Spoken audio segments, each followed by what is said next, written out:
Imagine renunciar à eternidade e à paz celestial para viver como um velho mortal em um mundo cheio de perigos.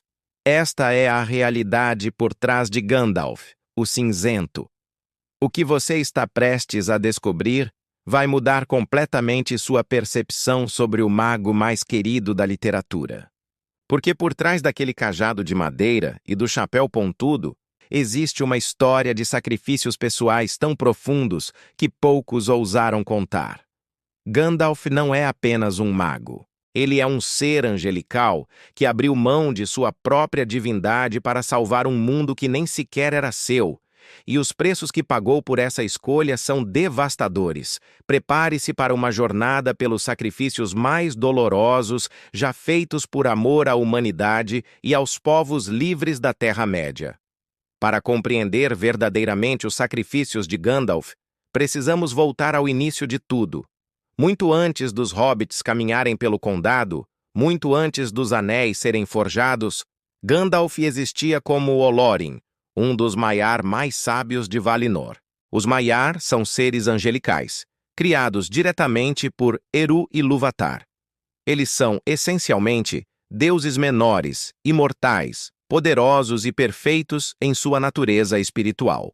Em Valinor, as Terras Imortais, Olorin vivia em um estado de êxtase perpétuo. Não havia dor, não havia morte, não havia tristeza. O tempo não passava de forma linear como conhecemos. Cada momento era uma eternidade de pura felicidade e sabedoria.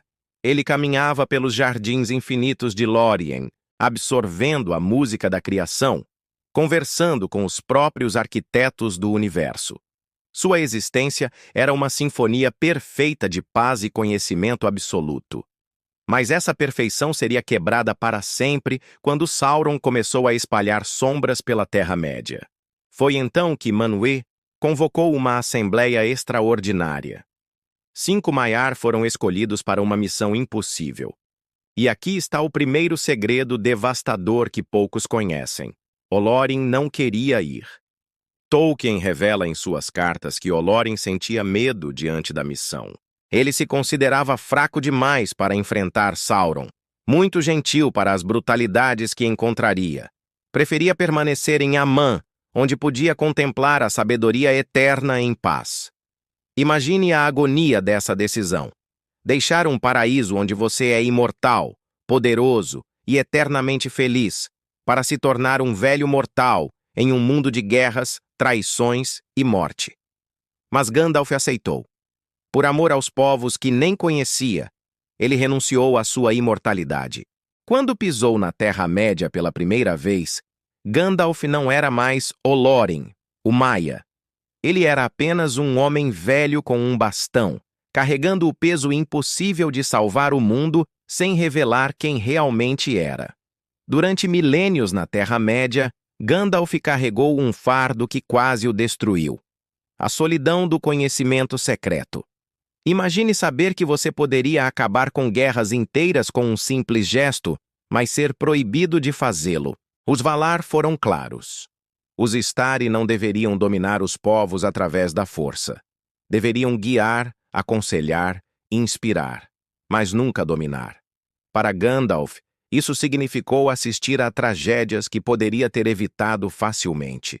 Quando viu cidades sendo destruídas, quando presenciou a morte de amigos queridos, quando observou o sofrimento de crianças inocentes, ele sabia que tinha o poder para detê-lo, mas não podia usar. A solidão dessa responsabilidade era esmagadora. Gandalf caminhou por séculos entre mortais, fazendo amizades profundas, sabendo que todos eles envelheceriam e morreriam enquanto ele permanecia. Saruman sucumbiu a esse isolamento e escolheu o caminho do poder. Radagast se perdeu na natureza. Mas Gandalf permaneceu firme, pagando o preço psicológico dessa solidão eterna. Cada momento de alegria era temperado pela certeza de que estava eternamente apartado deles por sua própria natureza divina. A vida de Gandalf na Terra-média foi uma sequência interminável de escolhas que definiriam o destino de civilizações inteiras. E cada escolha custava um pedaço de sua alma. quando descobriu o Anel de Frodo, Gandalf enfrentou a decisão mais crucial de sua existência. Ele sabia que destruir o Anel significaria uma guerra terrível, a morte de milhares de vidas inocentes. Mas também sabia que não destruí-lo condenaria toda a Terra-média à escravidão eterna. Durante anos, Gandalf viveu sabendo que suas escolhas determinariam quem viveria e quem morreria. A escolha de guiar Thorin até Erebor custou a vida do próprio Thorin. A decisão de enviar a sociedade através de Moria sabia dos perigos mortais que os aguardavam. Cada vitória estratégica custava vidas pessoais de pessoas que ele amava.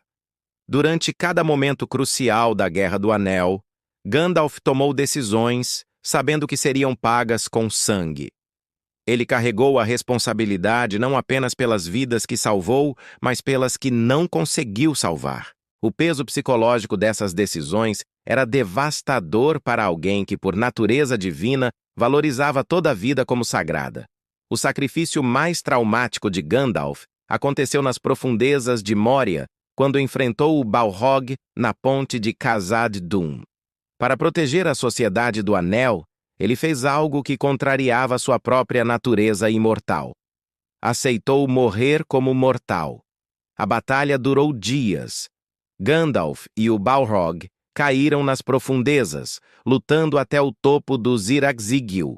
Lá, no pico mais alto das Montanhas Nebulosas, Gandalf finalmente derrotou a criatura das sombras. Mas o preço foi sua própria vida mortal. Pela primeira vez em sua existência eterna, Gandalf experimentou a morte como os mortais a experimentam. A escuridão, o frio, a sensação de tudo se desvanecendo. Para um ser que existia desde antes da criação do mundo, essa experiência foi traumática além da compreensão. Ele foi para os salões de Mandos, onde os espíritos dos mortos aguardam julgamento. Lá, nu e vulnerável como jamais estivera, Gandalf foi confrontado com sua própria mortalidade escolhida. Os Valar permitiram que ele retornasse, mas transformado em Gandalf, o Branco. O renascimento foi devastador. Sua memória estava fragmentada, seu corpo diferente, sua alma marcada pela experiência da morte. Ele havia sacrificado não apenas sua vida, mas parte de sua própria identidade para cumprir sua missão. Após a destruição do Anel e a vitória sobre Sauron, Gandalf enfrentou seu sacrifício final e mais doloroso. Sua missão estava completa, mas isso significava algo devastador: partir para sempre. Durante milênios, Gandalf havia construído laços profundos com os povos da Terra-média. Os hobbits eram mais que amigos para ele. Eram família. Frodo, Sam, Merry, Pippin. Cada um havia tocado sua alma imortal de maneiras que jamais imaginara possíveis. Aragorn, Legolas, Gimli. Todos haviam se tornado parte de quem ele era. Partir significava nunca mais vê-los, nunca mais compartilhar uma refeição no condado, nunca mais ouvir as risadas das crianças hobbit, nunca mais ver o nascer do sol sobre a Terra-média que havia protegido por tanto tempo. Quando embarcou nos portos cinzentos rumo a Valinor, ele sabia que estava deixando para trás não apenas um mundo, mas uma parte de si mesmo que havia aprendido a amar a mortalidade. O retorno a Valinor não era uma recompensa. Era outro sacrifício, porque embora recuperasse sua natureza imortal, perderia para sempre as conexões humanas que haviam dado sentido à sua existência na Terra-média. Gandalf partiu carregando em sua memória eterna cada momento de alegria e dor que viveu como mortal. Ele salvou a Terra-média, mas o preço foi deixar para trás tudo o que havia aprendido a amar sobre ser humano. Gandalf nos ensina que os verdadeiros heróis são aqueles que sacrificam tudo pelos outros, mesmo quando ninguém conhece o real peso de suas renúncias. Ele abriu mão da eternidade celestial, suportou a solidão de milênios, carregou o fardo de escolhas impossíveis, experimentou a morte e ressurreição, e finalmente partiu para sempre do mundo que havia aprendido a amar. Depois de conhecer esses sacrifícios pessoais, como você vê Gandalf agora? Compartilhe nos comentários qual sacrifício mais te impactou e não esqueça de se inscrever no canal para mais histórias surpreendentes sobre os personagens que amamos. No próximo vídeo, vamos revelar os segredos sombrios de Saruman que poucos conhecem.